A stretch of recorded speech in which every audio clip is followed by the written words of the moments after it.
Okay, I've been looking for some videos of these BKT 171s all over the internet and I couldn't find any. So I bought some of my own that I'm going to put on my pickup. These are 38x10R20s, so they'll go right on my 20-inch rims. As you can see, should have no trouble in the mud. A lot of guys run them on their UTVs.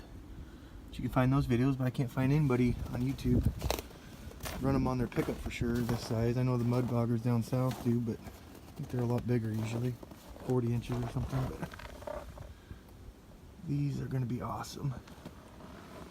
I'm going to get them installed this week. Try them out in the snow. It's 8 below here right now. I will post another video when I get them mounted. See how they do in the snow.